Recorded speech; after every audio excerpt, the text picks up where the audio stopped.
السلام علیکم. اس ویڈیو میں ہم سورہ کوثر کی جو آخری آیت ہے اس کا جائزہ لیں گے کہ اس کی بناوٹ کس طرح ہے. یہ ہم لفظ پڑھ چکے ہیں انا آتینا میں کہ انا کا مطلب ہے بے شک یا بلا شبہ. یہ شان کا جو ہے یہ دو الفاظ پہ مشتمل ہے. ایک شانی اور کاف زبر کا.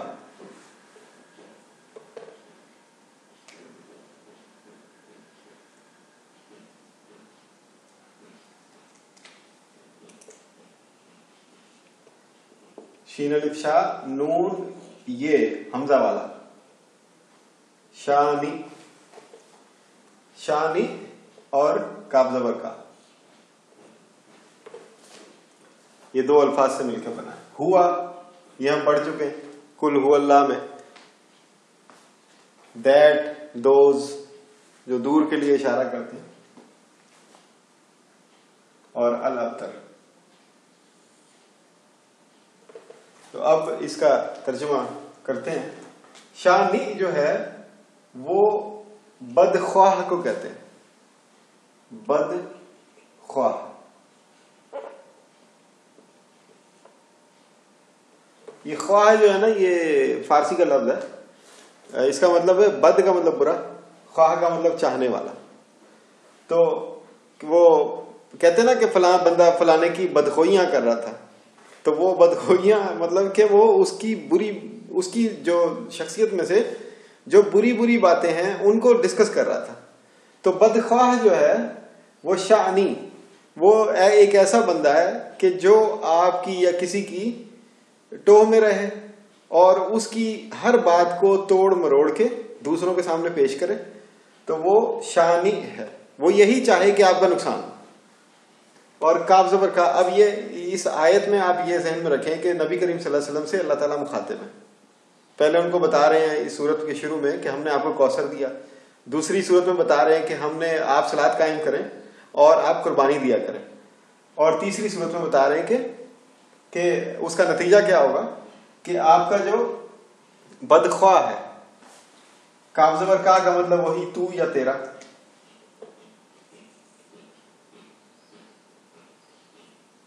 تیرا ہوا وہ الابتر. الابتر جو ہے وہ ان کامن لفظ ہے یعنی اردو میں عربی میں, لیکن ڈکشنری میں یہ مل جاتا ہے.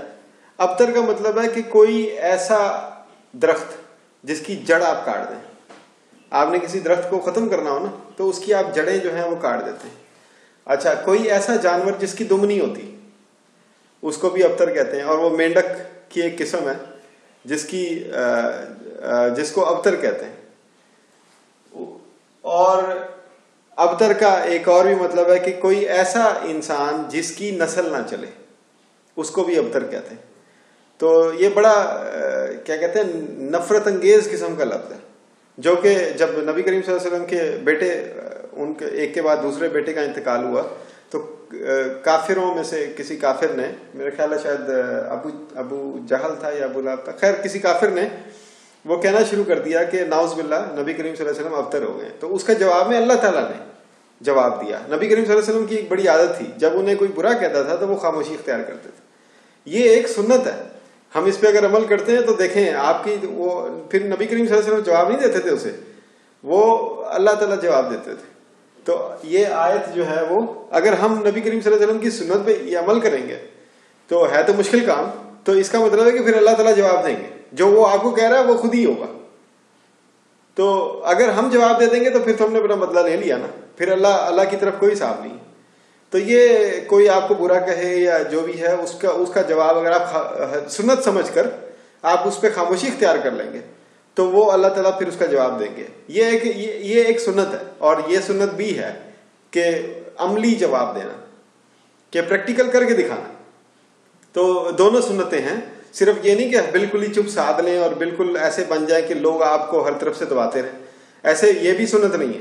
سنت یہ ہے کہ جب کوئی آپ کی شخصیت کو برا کہے اس پہ غلط الفاظ کا استعمال کرے تو آپ وضاحتیں نہ دیں، اس سے بات مزید خراب ہوگی.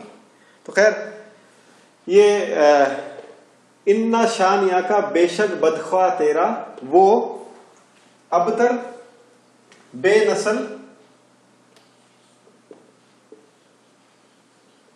یا جڑ کٹا. کسی چیز کی جڑ کاٹ دیں تو وہ جڑ کٹا ہو جاتا ہے، وہ آگے نہیں چلتا. تو وہ بے شک تیرا دشمن یا تیرا بدخواہ جو ہے وہ جڑ کٹا ہوگا. اب یہاں پر اس کا با محاورہ ترجمہ کر لیتے ہیں. بے شک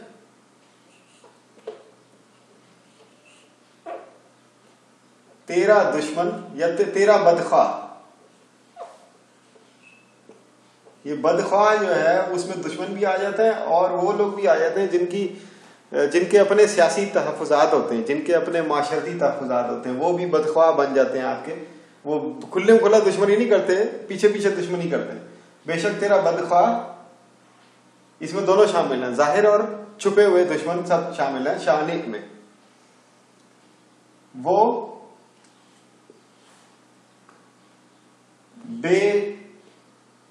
بے نسل یا بے نام و نشان، یہ بھی ایک ترجمہ ہے جو علماء نے کیا. بے نام و نشان رہے گا. اب یہاں پر آپ کو غور و فکر کے لیے ایک اور نقطہ جو ہے وہ آپ سے شیئر کرنا چاہوں گا.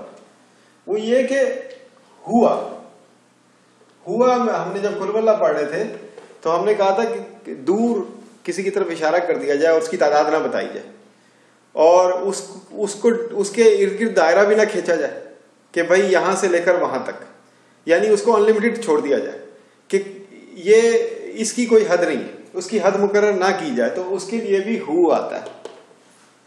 تو اس کا مطلب ہے کہ وہ کا جو لفظ یہاں پہ آیا ہے تو یہ وہ ایک دشمن بھی ہو سکتا ہے، ایک بدخواہ بھی ہو سکتا ہے، ایک سے زیادہ بدخواہ بھی ہو سکتے ہیں، موجودہ بھی ہو سکتے ہیں اور مستقبل کے بھی ہو سکتے ہیں.